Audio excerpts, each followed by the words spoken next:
जो कोणी गार्डनमध्ये उभे त्यांनी रस्त्यावर यायचं आहे आणि ते बसून यायचंय.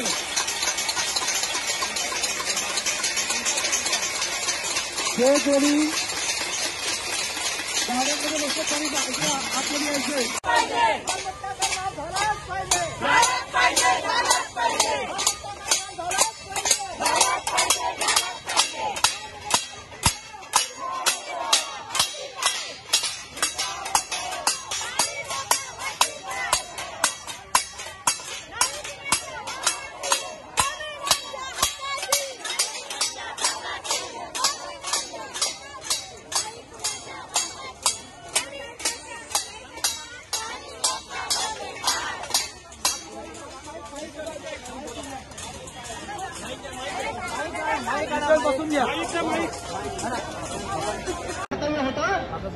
की ग्रामीण भागातील जनतेचा मालमत्ता कर कसा आकारला जातो तुम्ही जरा अभ्यास करायला हवा होता.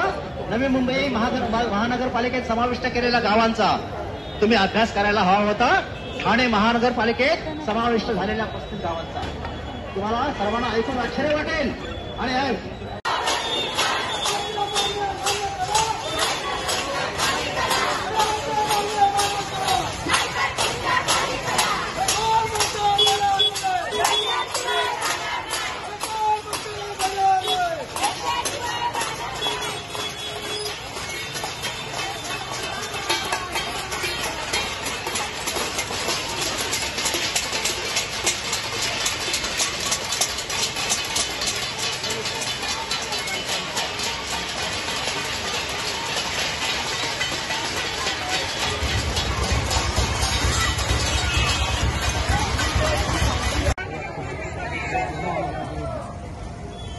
तर इथं व्यापार करण्यासाठी आलेल्या इथं व्यापार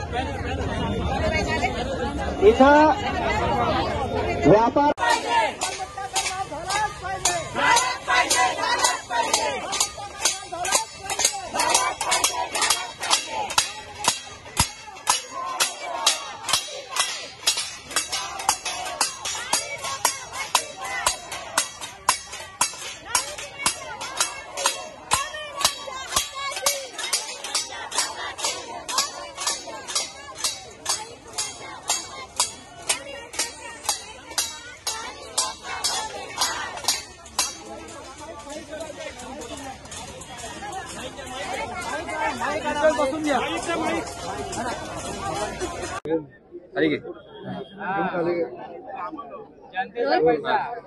सर, आज या ठिकाणी आंदोलन करण्यात आलेलं आहे, निषेध व्यक्त करण्यात आलेला आहे. नेमकं काय सांगाल, काय प्रतिक्रिया आहेत, काय मागण्या आहेत? प्रकल्पग्रस्त संघर्ष समिती पनवेलच्या वतीनं आणि महाविकास आघाडीच्या पाठिंब्यानं आजचं हे आंदोलन पनवेल महानगरपालिकेतल्या नागरिकांनी आपला जो प्रॉपर्टी टॅक्सचा विषय आहे त्या संदर्भात पनवेल महानगरपालिकेवर आयोजित केलेला आहे.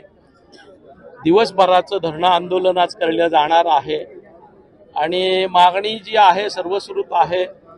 अगदी महानगरपालिकेपासून ते मुख्यमंत्र्यांपर्यंत, राज्याच्या विधिमंडळापर्यंत, उच्च न्यायालयापर्यंत जी मागणी आम्ही मंडळींनी सातत्यानं लावून धरलेली आहे की राज्यामधल्या इतर ठिकाणच्या नवनिर्मित महानगरपालिकांना जे स्लॅब लावलं गेलंय ते स्लॅब या महापालिकेतल्या मंडळींना लावावं आणि घरं विका आणि आमचा कर भरा ही जी अमानुष भूमिका या ठिकाणी महानगरपालिकेच्या तत्कालीन सत्ताधाऱ्यांनी घेतलेली होती आणि जी आज प्रशासन चालवतंय त्या संदर्भात आम्हाला दिलासा द्यावा या मागणीसाठी आम्ही एकत्र आलेलो आहोत. अनेक वेळा ही आंदोलनं झालेली आहेत. अनेक वेळा आम्हाला आश्वासनं देऊन फसवलं गेलं आहे. अगदी जिल्ह्याचे पालकमंत्री, राज्याचे मुख्यमंत्री, नगरविकास मंत्री या साऱ्यांपासून आंदोलन झालं, विधिमंडळात चर्चा उपस्थित झाली की आपण बैठक घेऊ आणि निर्णय करू म्हणून सांगितलं जातंय, पण बैठकीपर्यंत ही विषय जात नाही. त्याच्यामुळे निर्णय होण्याचा विषयच येत नाही अशी परिस्थिती आहे. ह्या मुद्द्याला कुठेतरी मूठमाती मिळवून द्यावी या उद्देशानं पुनरुपी नव्या उत्साहानं, नव्या जिद्दीनं हे आंदोलन चालू केलं गेलंय. मला वाटतं याची दखल घेतली जाईल आणि पनवेलकरांचा प्रॉपर्टी टॅक्सचा प्रश्न जो या ठिकाणच्या नादान सत्ताधाऱ्यांनी सोडवला नाही, राज्याच्या सत्ताधाऱ्यांनी सोडवण्याच्या दिशेनं धोरण घेतलं नाही, ते प्रशासन करायचा प्रयत्न करील अशी अपेक्षा आहे. चला.